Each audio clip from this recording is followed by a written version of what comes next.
Mom yelled at me to get out and never come back, so I left. Weeks later, Dad asked why I'd stopped paying the mortgage. My answer: shut them down completely. This happened 3 months ago, and I'm still processing it all. Buckle up because this story has everything entitled Parents, Financial Manipulation, Family Drama, and honestly the most satisfying ending you'll ever read. I'm using fake names obviously for privacy reasons, but everything else is 100% true and documented. I-29 male, and this whole nightmare situation started way back when I was a kid, growing up in this middle-class suburb outside Phoenix. My family was the definition of dysfunctional, but I didn't realize just how bad it was until I got older and gained some perspective. My mom, Linda, was basically a walking stereotype of everything wrong with entitled women who refuse to grow up. Picture this: a 45-year-old former cheerleader who peaked in high school and never got over it. She worked part-time as a receptionist at some fancy dental office, but only because it made her feel important and superior to work somewhere with wealthy clients. She'd constantly talk about the expensive cars in the parking lot and how the patients dressed. Dad, Robert, was this quiet, hard-working guy who managed a small warehouse for a plumbing supply company. Good dude, but completely beaten down by my mom. She had him so whipped that he'd just nod and agree with whatever crazy stuff came out of her mouth. I never once saw him stand up to her about anything. Here's the thing about my mom. She was obsessed with appearances and money, but had zero work ethic. She'd drive by these massive houses in the rich neighborhoods and complain, "Why can't we have nice things like that?" while spending $200 a week on her nails, hair, and shopping. She'd whine about being poor while ordering takeout 4 nights a week because cooking was beneath her. My younger sister Emma saw through the nonsense early and basically became a rebel. Started hanging with the alternative crowd, got piercings, the whole deal. Mom hated it because Emma wasn't playing into her perfect family fantasy. Me? I became the golden child by default because I was good at math and had natural leadership skills. But even then, nothing was ever good enough. Get an A? Why wasn't it an A plus? Make the honor roll. Tommy's mom says he's getting scholarships. It was exhausting trying to meet her impossible standards. The money fights between my parents were constant. Dad would come home tired from working 50 plus hours a week, and Mom would immediately start complaining about how they couldn't afford this or that. But she'd never suggest working full-time herself. That was the man's responsibility, according to her outdated mindset. I learned early that education was my ticket out. While other kids were playing video games or hanging out at the mall, I was studying and working part-time jobs. Not because I loved school, but because I knew if I didn't get out of that house, I'd end up as miserable as my dad. High school was basically me working part-time at a local restaurant while taking every advanced class they offered. I started as a busboy, but worked my way up to assistant manager by senior year. The owner took me under his wing and taught me about business operations, customer service, and management. Turns out I had a real knack for it. Mom would brag to her friends about my grades and work ethic, but then turn around and complain that I was becoming too serious and needed to focus on more important things, like dating popular girls and playing sports. I graduated valedictorian and landed a partial scholarship to Arizona State for business management. Between the scholarship, student loans, and money I'd saved from work, I could make it happen. Mom's reaction? Well, at least you'll make good money so you can take care of us when we're old.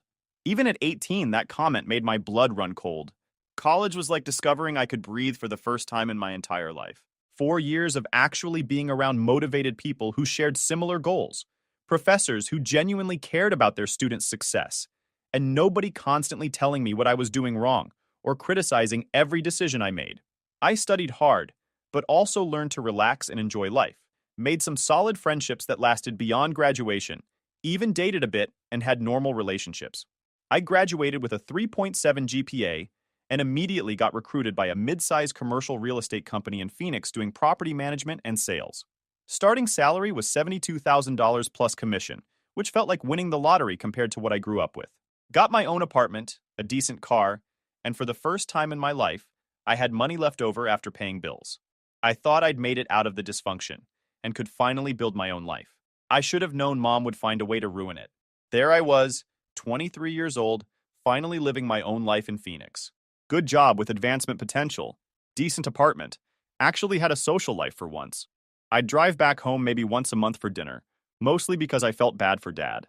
Those dinners were always the same routine. Mom would spend the first hour complaining about everything. Her job, the neighbors, how expensive everything was. how other people's kids bought their parents nice things. Dad would just sit there eating in silence while she went off on these rants. Then she'd start in on me. You know, Jake, now that you're making all this money, you should really help your family out more. Or, I saw Jennifer's son bought her a new car.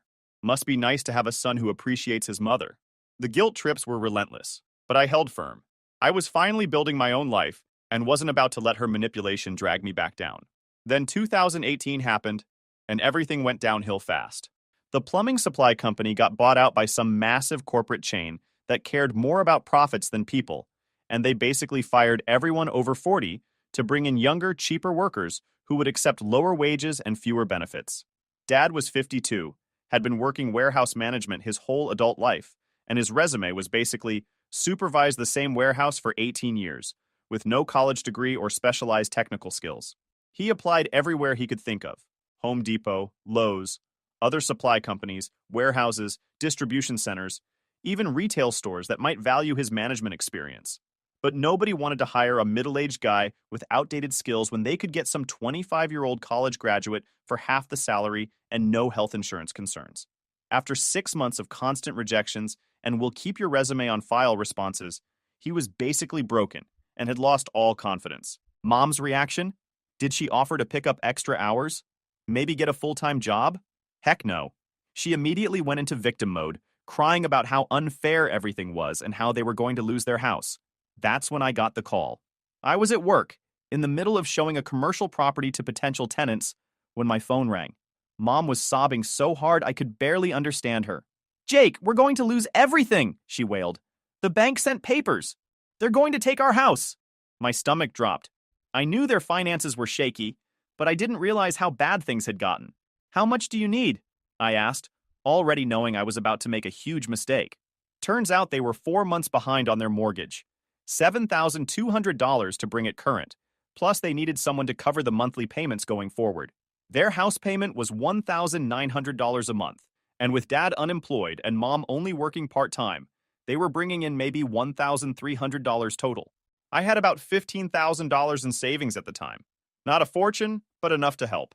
Here's where I messed up. Instead of just giving them a loan or telling them to downsize, I had this brilliant idea to save their dignity by working directly with their bank. I drove over that weekend and met with their mortgage representative. Showed him my financials, my credit score, proof of income. After some back and forth, we worked out an arrangement where I would take over the monthly payments while their names stayed on the loan. The bank representative helped me set up this story about a family assistance program to explain why their payment structure was changing. My parents totally bought it. They thought the bank was just being generous because of Dad's job loss. So starting in December 2018, I was automatically transferring $1,900 every month to their mortgage company. Plus, I covered the back payments to stop the foreclosure. I told myself it was temporary. Dad would find another job. They'd get back on their feet, and I could stop the payments. 6 years later, I was still paying their mortgage. You want to know what 6 years of secretly paying someone's mortgage looks like? Let me break it down for you. $1,900 times 12 months times 6 years equals $136,000. That's not including the $7,200 I paid up front to stop the foreclosure or the occasional emergency money I'd send when they overdrafted their account or needed car repairs. Let's call it an even $150,000 over 6 years. That's a down payment on a house. That's a new truck and a boat. That's financial freedom. Instead, I was living paycheck to paycheck while my parents lived in their nice 4-bedroom house in a decent neighborhood, complaining about their finances while I literally paid their biggest expense. The worst part? Mom got worse over the years, not better. See, once Dad lost his job, he kind of gave up. He'd do odd jobs here and there, helping people move, yard work, handyman stuff, but mostly he just retreated into himself. Started spending all day watching TV, barely speaking during family dinners. Mom, on the other hand, doubled down on her entitlement.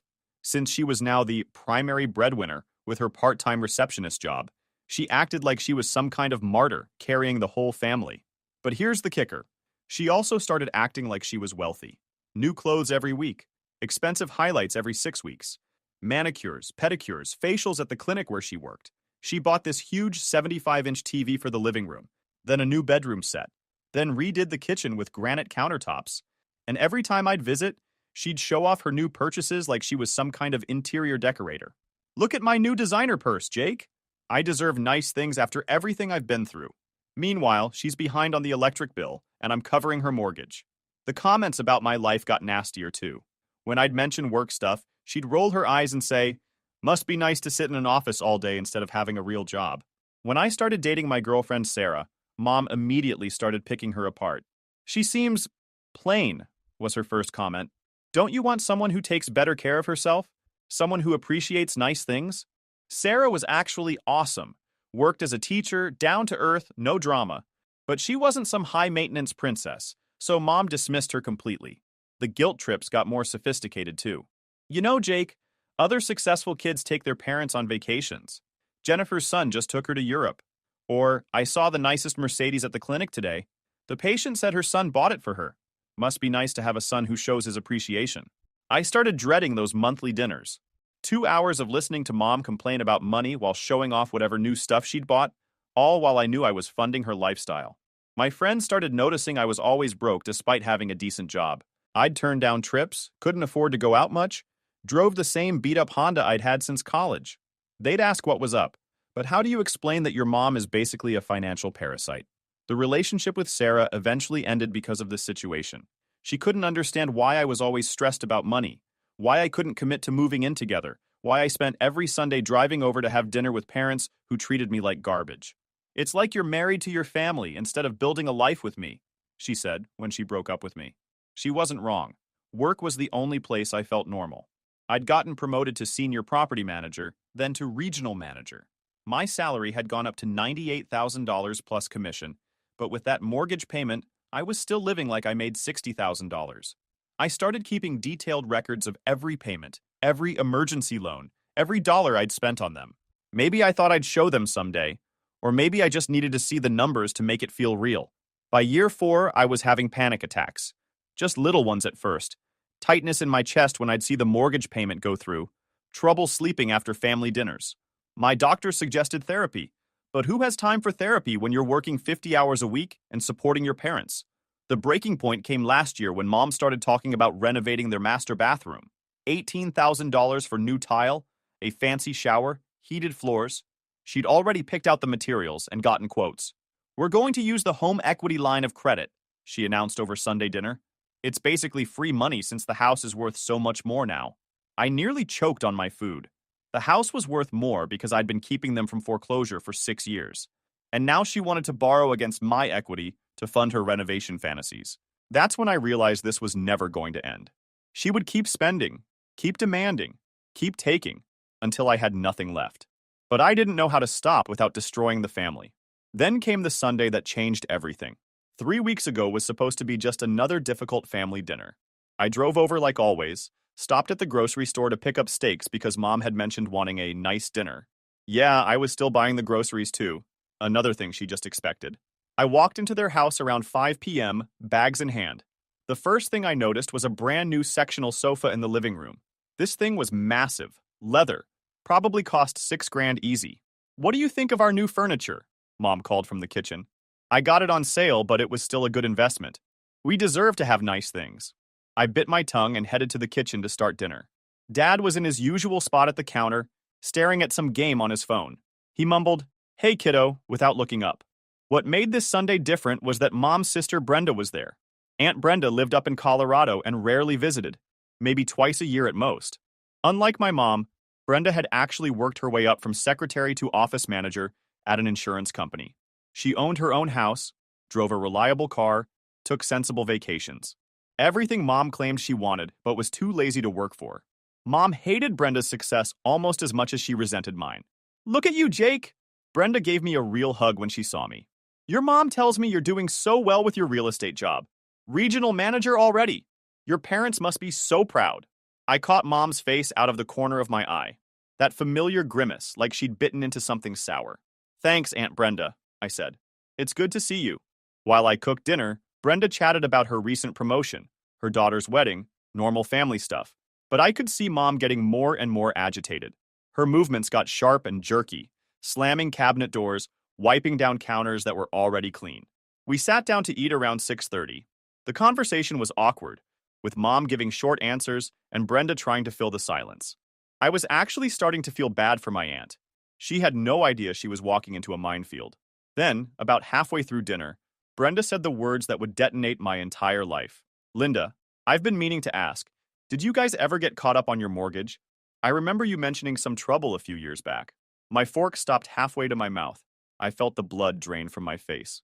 "What are you talking about?" Mom frowned. "We had some issues when Robert lost his job, but we worked it out with the bank. Everything's fine now." Brenda looked confused. "Oh, I thought Jake had mentioned helping you guys out when we talked last Christmas." The silence that followed was deafening. I could hear the air conditioning kicking on, a dog barking outside, the sound of my own heartbeat pounding in my ears. Mom's eyes slowly moved from Brenda to me, and I could literally see the pieces clicking together in her head. "Jake did what?" Her voice was dangerously quiet. Brenda realized she'd messed up. "I must have misunderstood," she backpedaled. "It was just casual conversation. I probably got confused." "No," Mom interrupted. Her eyes locked on mine. "I want to hear exactly what my son has been telling people behind our backs." I set down my fork with shaking hands. After 6 years of hiding this, it was all about to come out. "I wasn't talking behind your back," I said carefully. "Then what were you doing?" she demanded, her voice getting louder. I took a deep breath. "When Dad lost his job, you were 4 months behind on the mortgage. The bank was starting foreclosure. I paid the back payments and arranged to take over the monthly payments directly." The color drained from Mom's face, then came rushing back like a tsunami. "You did what?" "I've been paying your mortgage for the past 6 years," I said quietly. "I wanted to help, and I knew you'd never accept it if I offered directly." What happened next was like watching a nuclear bomb go off in slow motion. I've replayed that moment 1,000 times, and it still doesn't feel real. The way Mom's face went through this whole spectrum of emotions: confusion, realization, embarrassment, and then pure unbridled rage. "So you went behind our backs?" Her voice was rising with each word. "Made us look like charity cases to the whole family? Nobody knows except you, me, the bank, and apparently Brenda," I said, trying to stay calm.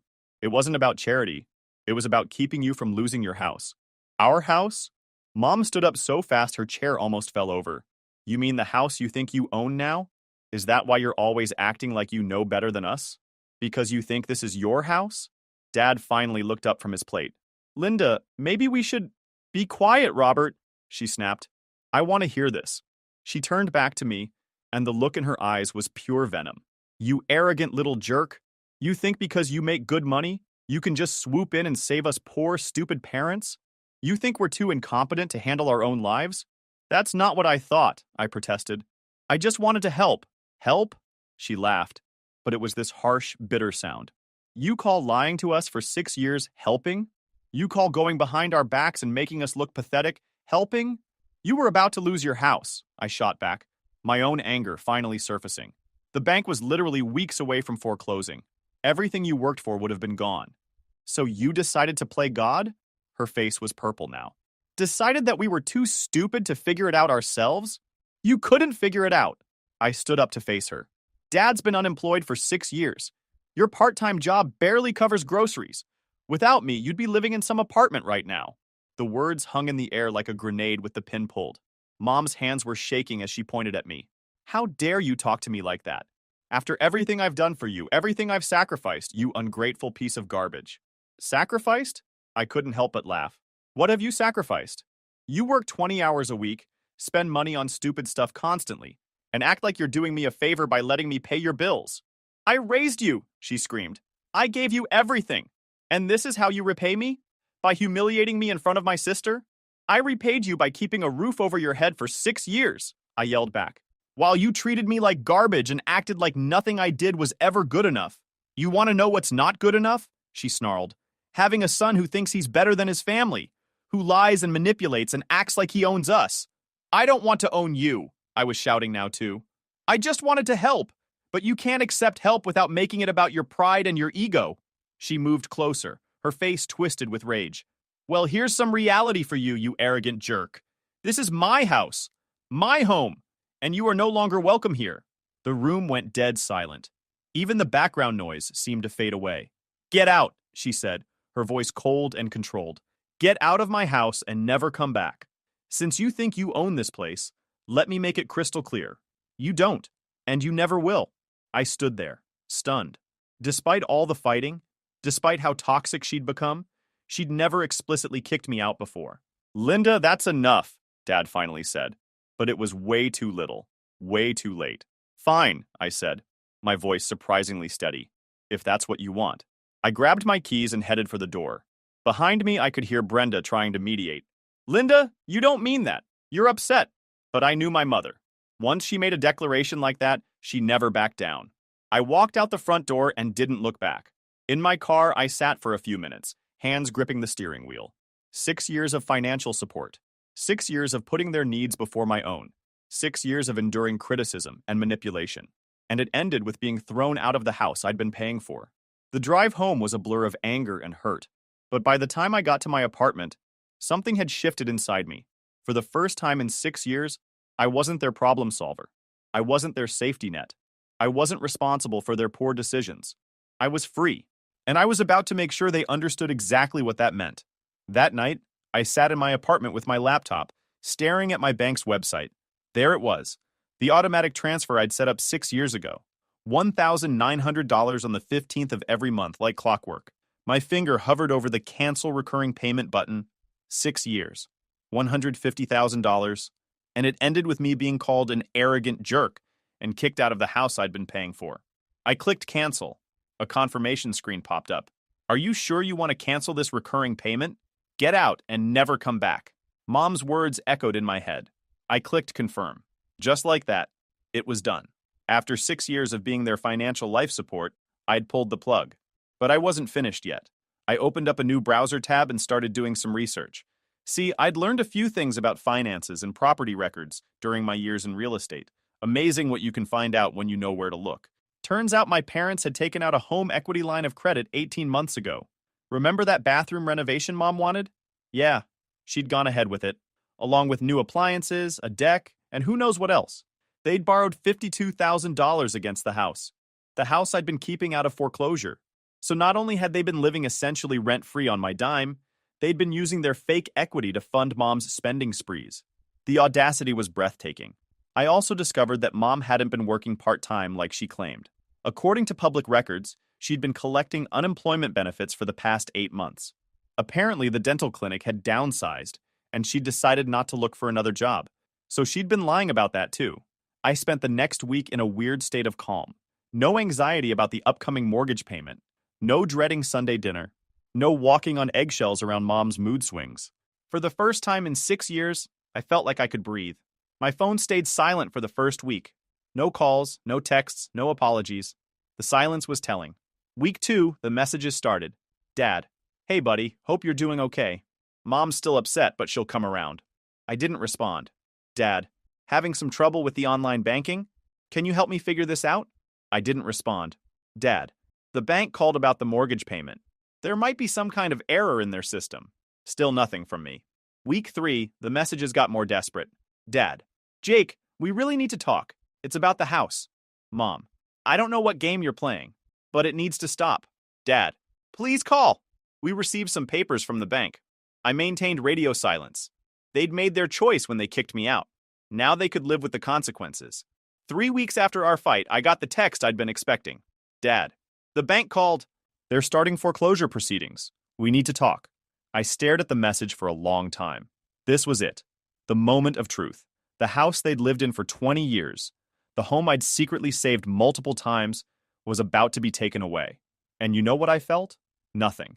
No guilt, no panic, no urge to swoop in and save them again.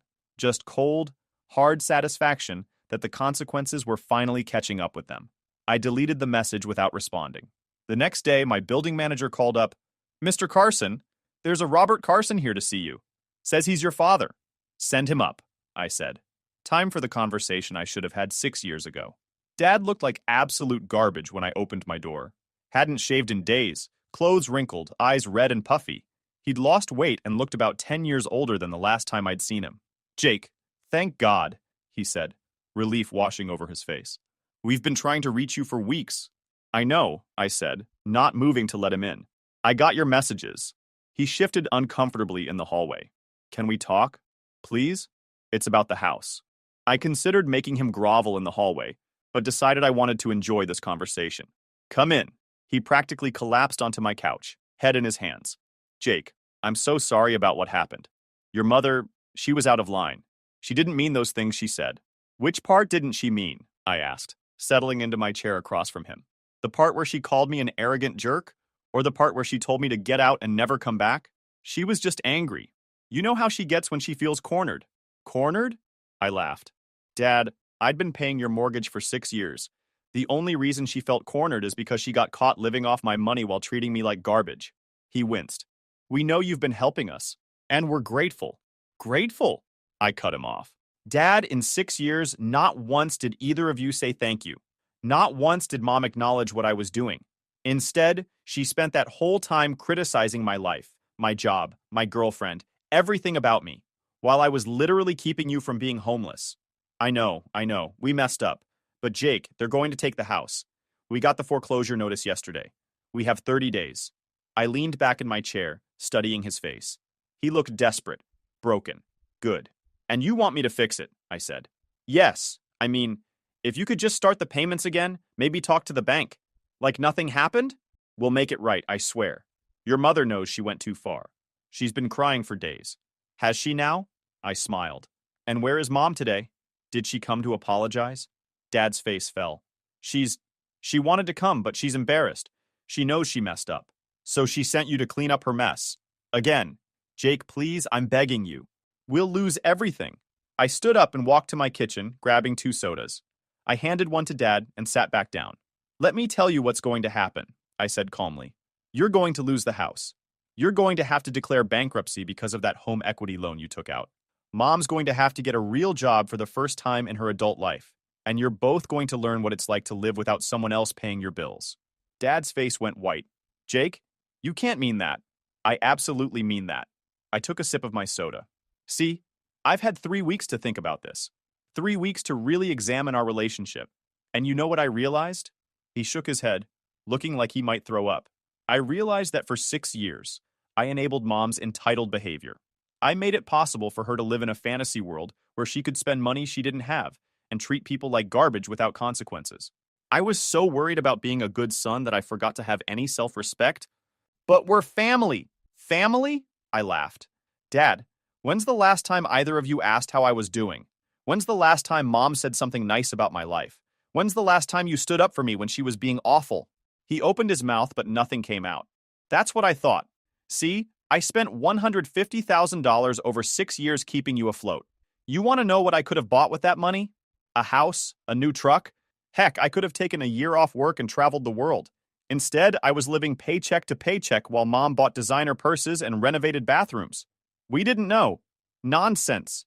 My voice was getting harder. You knew exactly what was happening. You just didn't care as long as someone else was paying the bills. Dad started crying then. Not just tearing up, but full-on sobbing. Please, Jake, I'm sorry. We're both sorry. Just, please don't let us lose everything. You already lost everything, I said coldly. You lost at the moment Mom decided her pride was more important than keeping me in your lives. I stood up and walked to the window, looking out at the Phoenix skyline. You know what the funny part is? I probably would have kept paying if you'd just treated me with basic respect. If Mom had said thank you once in a while, instead of constantly criticizing me. If you'd stood up for me instead of being a coward. I'll make her apologize, he said desperately. She'll get on her knees and beg if that's what you want. It's too late for that. I turned back to face him. See, I've moved on. I'm dating someone new. A great woman who actually appreciates me. I'm saving money for the first time in years. I'm building my own life instead of subsidizing yours. Dad was still crying, but now there was panic in his eyes. What are we supposed to do? Where are we supposed to go? That's not my problem anymore, I said simply. You're both adults. Figure it out. Jake, please. Your mother is scared. She doesn't know how to live without that house. Then maybe she should have thought about that before she kicked me out of it. I walked over and opened my front door. This conversation is over, Dad. You need to leave. He stood up slowly, like an old man. Jake, I'm begging you. One more chance, please. You had 6 years of chances, I said. You blew every single one? He walked to the door, then turned back. What if your mother calls you? What if she apologizes? She won't, I said. And even if she does, it won't matter. Some bridges can't be rebuilt once they're burned. After he left, I sat in my apartment feeling better than I had in years. My phone buzzed with a text from Mom. Jake, please call me. I'm sorry. I need to talk to you. I deleted it without reading the whole thing. Then another. Please don't let them take our house. I'll do anything. Delete. Another. I was wrong. You're a good son. Please help us. Delete. By the end of the night, she'd sent 15 messages, each one more desperate than the last. I deleted them all. 2 days later, I drove by their house on my way to a client meeting. There was a foreclosure notice taped to the front door and a for sale by owner sign in the yard. I slowed down just enough to see Mom standing in the front window, watching me drive by. She looked smaller somehow, older. When she saw my car, she ran outside and started waving her arms, trying to get me to stop. I didn't even slow down. In my rearview mirror, I watched her collapse on the front lawn, sobbing, and I felt absolutely nothing. 6 months later, I heard through the family grapevine that they'd lost the house and were living in a one-bedroom apartment across town. Dad was working at a grocery store, and Mom had finally gotten a job at a call center. They'd invited me to Christmas dinner at their new place. I had other plans. Some people might say I went too far, that I should have forgiven them and been the bigger person. But you know what? For the first time in my adult life, I'm truly happy and at peace. I'm engaged to Sarah. Yeah, we got back together after I got my life sorted out. I bought my own house, and I sleep peacefully every night knowing I'm not being used or manipulated. Mom still sends me birthday cards and texts on holidays, always with the same message, "I'm sorry, please forgive me, I love you." I throw them away without opening them. Some bridges deserve to stay burned forever, and some lessons can only be learned the hard way through real consequences. My parents learned that actions have consequences, and I learned that family doesn't give you the right to be anyone's doormat. Best trade I ever made in my entire life.